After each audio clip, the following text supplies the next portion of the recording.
SIG-23. It is 29 January 2021.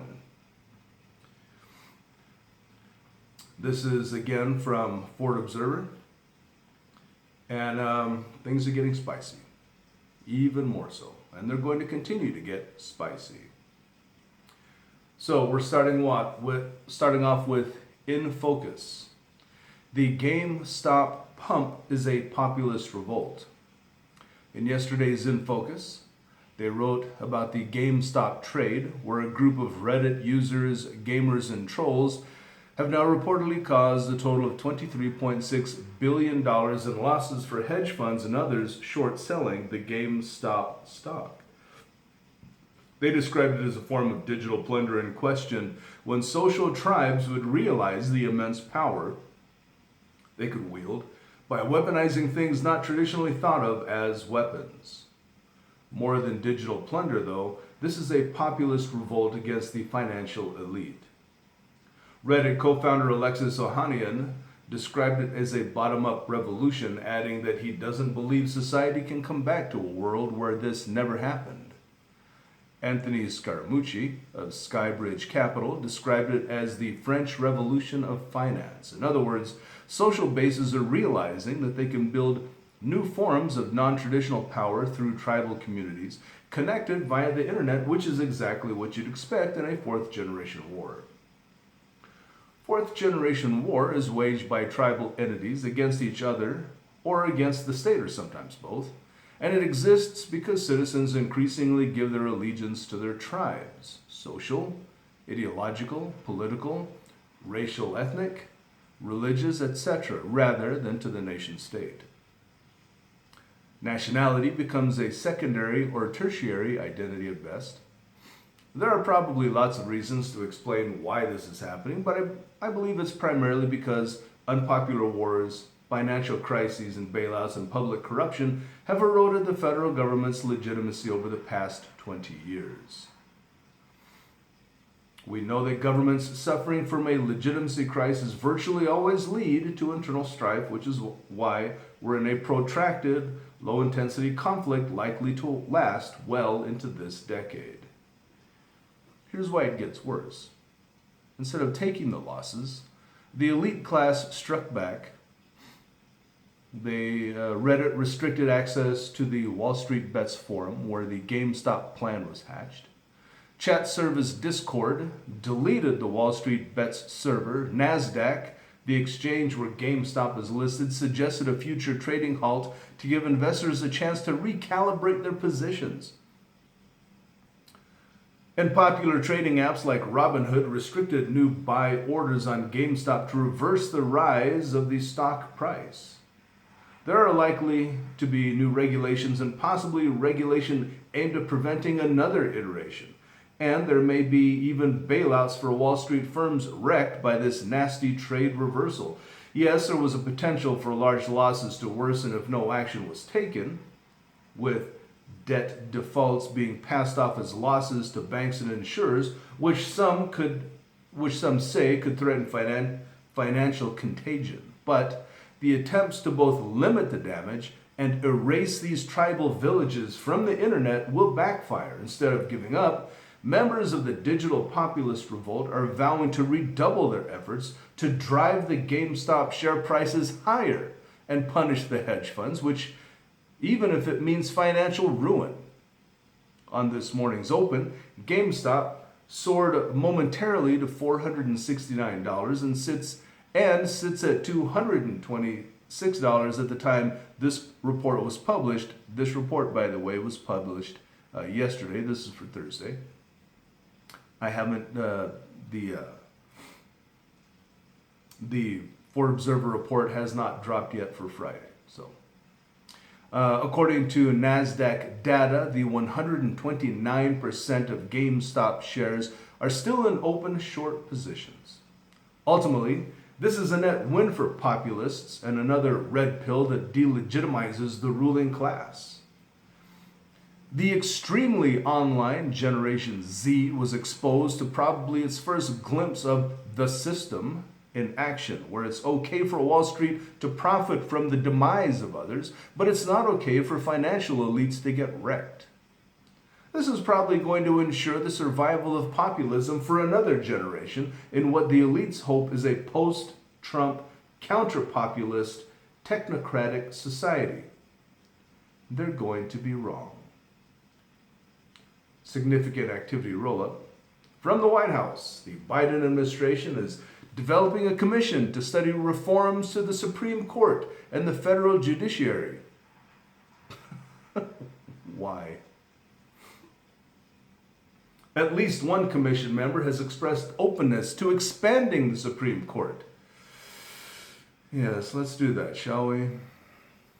Observers note, as we recently see, lawsuits filed by conservative states are likely to plague the Biden administration's efforts to enact some executive orders and other federal policies. Texas won a lawsuit this week after a federal judge, a Trump appointee, blocked the administration's plan to pause deportations for 100 days, which likely confirmed administration expectation of judicial roadblocks spurring the commission in the first place. The order is temporary, and the Biden administration is appealing. Let's see, from the Department of Homeland Security.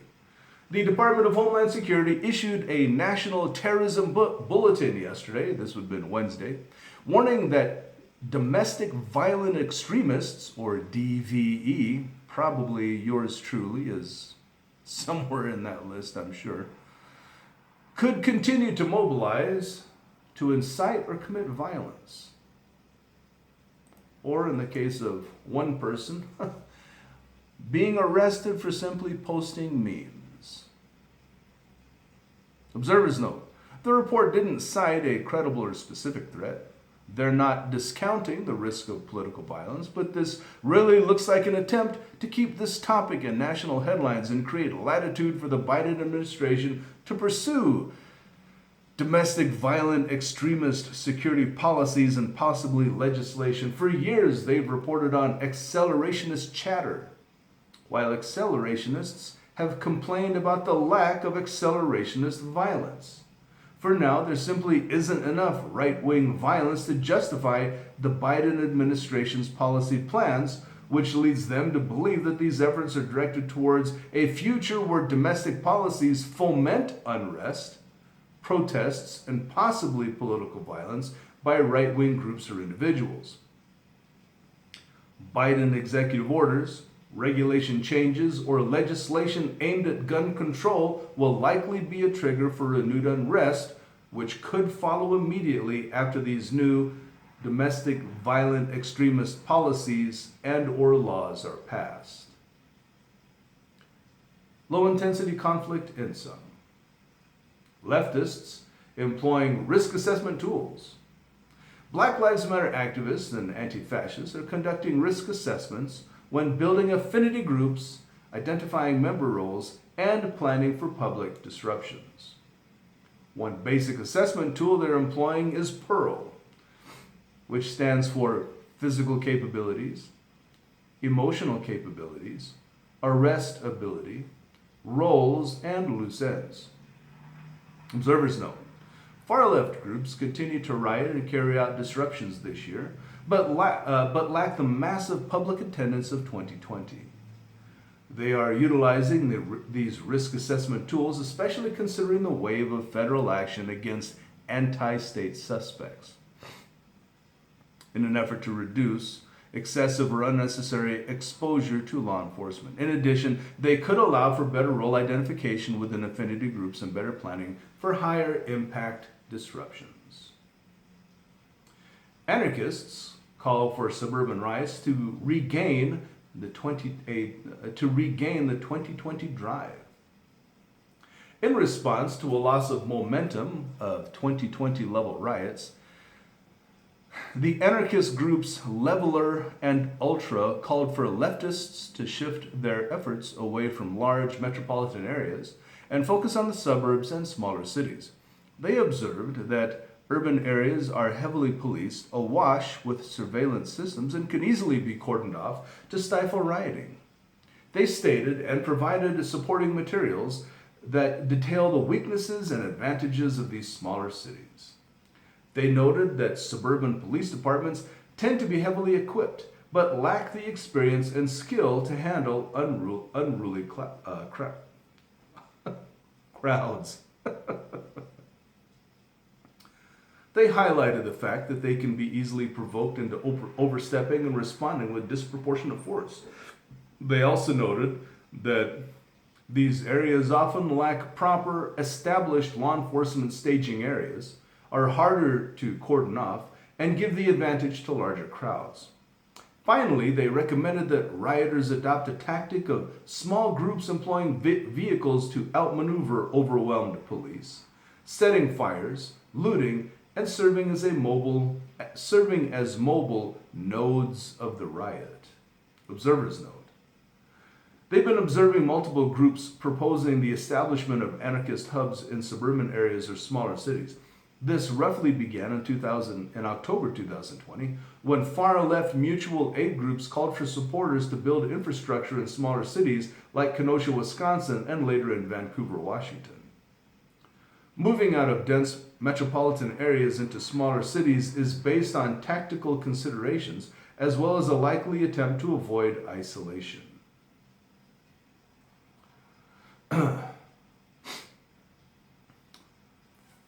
Federal court charges alleged 3%er and Trump supporter. Federal prosecutors charged Ian Roberts of Northern California for possessing unregistered explosive devices this week. The Federal Bureau of Investigation's Joint Terrorism Task Force raided Rogers' home on 15 January following anonymous tips received in late 2020 from a disgruntled former employee that he possessed illegal firearms. The FBI repeatedly dismissed the tips on the basis that there was no connection to terrorism. The Joint Terrorism Task Force decided to act on the tip following the 6 January riot at the Capitol in Washington, D.C. In total, law enforcement seized 5 pipe bombs, materials to make more, whatever those are, 49 firearms, and several bomb-making manuals. According to documents, agents also noted 3%er stickers on Rogers' vehicles. Oh no. A reference to the 3% ideology. Rogers' attorney said he has no connections to the 6 January riot and added Mr. Rogers is not a member of any militia or any hate group. He doesn't espouse extremist views. Even the tipster endorsed that when he was interviewed by law enforcement. Rogers, observes note, Rogers could face terrorism charges due to an exchange of text messages concerning bombings and attacks on Democrats, technology companies, and George Soros in combination with possession of explosives. Federal prosecutors highlighted a 3%er sticker on his vehicle and a gag gift white privilege card to suggest he was a part of a larger anti-state white supremacist movement. Members of conservative militia groups will be increasingly scrutinized by federal law enforcement over the next few years, especially with any new domestic terrorism legislation being passed. We can likely expect more raids from federal law enforcement under the new administration as they appear to be taking action on a backlog of previously dismissed tips. Further attribution of acts of political violence or terrorist plots with the gun rights movement could trigger high-intensity conflict. Upcoming event calendar. 30 January, this is tomorrow, Saturday. Justice for Juan Hummel Jr., Bothell, Washington. 31 January, Black Lives Still Matter, Disruption, Seattle, Washington. Well, there you go.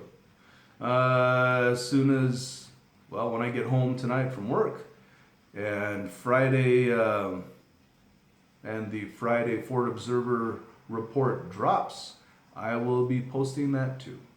So until then,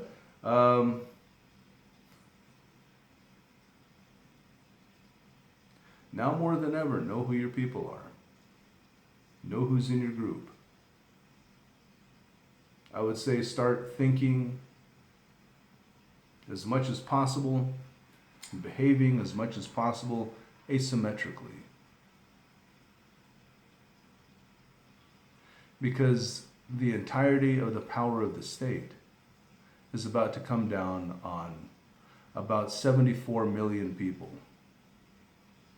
75.